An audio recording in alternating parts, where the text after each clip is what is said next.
Assalamualaikum warahmatullahi wabarakatuh. Good morning, ladies and gentlemen. Let me introduce myself. My name is Fatima Viola, number 037. I'm from class 4B English program, University of Merdeka, Malang. In today's presentation, I would like to explain about semantics, linguistic term that have been learning and discussing on learning class process with Ma'am Al. Let me begin this with the definition about what is semantics. Semantics is a branch of linguistics that looks at the meaning of words and language. It also refers to the multiple meanings of words as well. Since meaning in language is so complex, there are actually different theories used within semantics, such as formal semantics, lexical semantics, and conceptual semantics. Formal semantics uses techniques from logic to analyze the broader relationship between language and reality. Like Ma'am Al ever asked me to use an if-then question.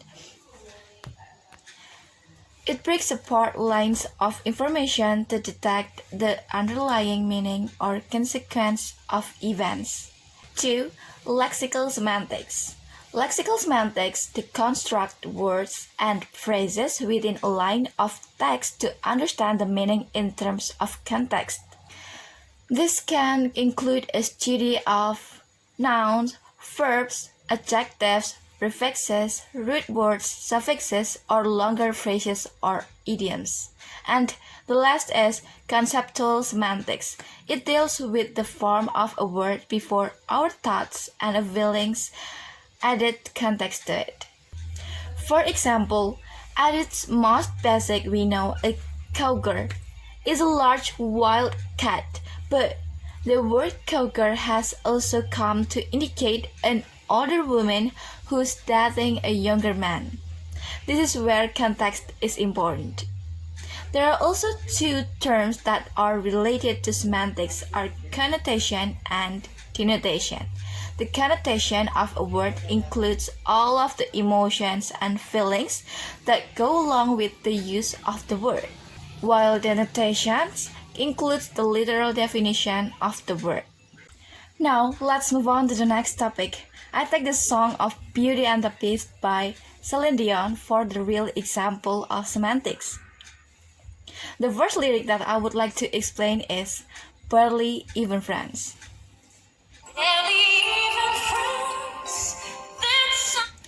In that lyric, although word friend means someone you know well, this context tells that friend here is the person you have just met and you had him.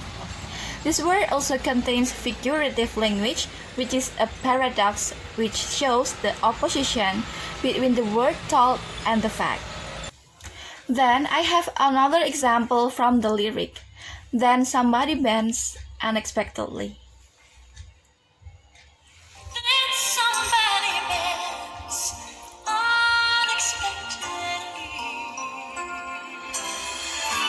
Word somebody means someone who is not known well but still become a part of life, while word bend means incline the body downwards, but the contextual meaning of it is that the man gives up on his destiny that he is now falling in love with the beauty, and also gives up from his bad personality that he then changed becoming a good person. Next, in line 6, just a little change. Just a little change. Change is used to replace one thing or person or service.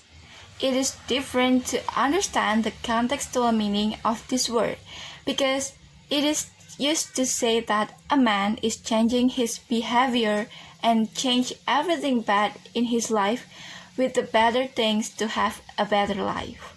The next example is bittersweet and strange. Bittersweet is the word usually used to say that something is bringing pleasure and mixed with sadness. It has a contextual meaning of statement bittersweet and strange, which means the two characters pass hard, bad and good experiences and they find many kinds of memories from their experiences. Now, let's move on to the next topic, how we apply semantics in social life. I would like to give some example. Imagine a man told a woman, "I care for you a lot." Wouldn't that make the woman's heart melt? Sure, if he just said that out of the blue walking down the beach one day. But what if the woman told the man, "I love you," and after a long pause, all he said was, "I care for you a lot"? She'd be crushed. So, the current situation will always play a role in everyday semantics. Then, I have an example. To call someone an angel doesn't mean they inhabit heaven. Semantics leads us to believe they have a lovely disposition. Then, to call someone a lady means more than simply being female. Semantics tells us that if she's a lady, she possesses elegance and grace. The last but not least, the more application of semantics is Walt Whitman refers to Abraham Lincoln as a captain and America as a ship in his famous poem. That brings us to the end of my presentation. I hope my presentation would give you all the useful knowledge about the branch of linguistics, semantics. Finally, I'd like to finish my presentation by thanking you all for your attention. Wassalamualaikum warahmatullahi wabarakatuh.